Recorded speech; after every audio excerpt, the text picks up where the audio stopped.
अस्सलामुअलैकुम नाजरीन जी, मैं हूं नाइला भट्टी और आप देख रहे हैं न्यू BBC न्यूज HD। आइए शामिल करते हैं आज की अहम खबर। कराची मारूफ सियासी शख्सियत सरवत इजाज कादरी पे शहरी की गाड़ी हथियाने का इल्ज़ाम। कराची से रेहान अकरम के मुताबिक ज़िला सेंट्रल के थाना रिजविया में मारूफ शख्सियत सरवत इजाज कादरी वल्द इजाज अली खान के खिलाफ फौजदारी दफात के तहत मुकदमा दर्ज कर लिया गया। मुकदमा 224/25 रिपोर्ट 4538 के मुताबिक शहरी मोहम्मद फयाज वल्द दीन मोहम्मद की शिकायत पे दफ़ा 406 ताज़ीरात पाकिस्तान के तहत कार्रवाई अमल में लाई गई है।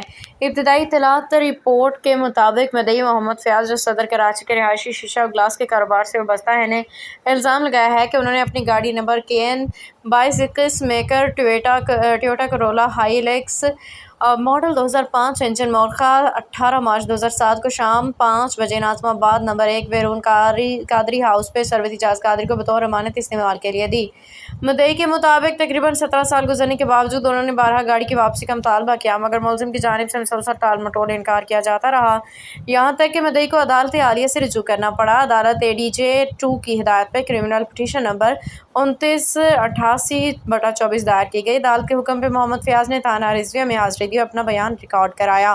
पुलिस के मुताबिक मुद्दई का इल्ज़ाम है कि मुलजिम ने उनकी गाड़ी को ज़बरदस्ती कब्जे में रखकर खयानत है। तफ्तीशी अफसर सब इंस्पेक्टर सैयद इमरान अली के मुताबिक बयान दफ़ा 154 ज़ाब्ता फौजदारी के तहत तहरीर किया गया, जिससे जुर्म के नविया दफ़ा 406 पे अमानत में खयानत के ज़ुमरे में आती है। मज़ीद तफ्तीश के लिए केस इंचार्ज IC लियाकत आबाद डिवीजन को मुंतकिल कर दिया गया है, जबकि FIR की नकूल हस्बे ज़ाब्ता तकसीम की जा रही है।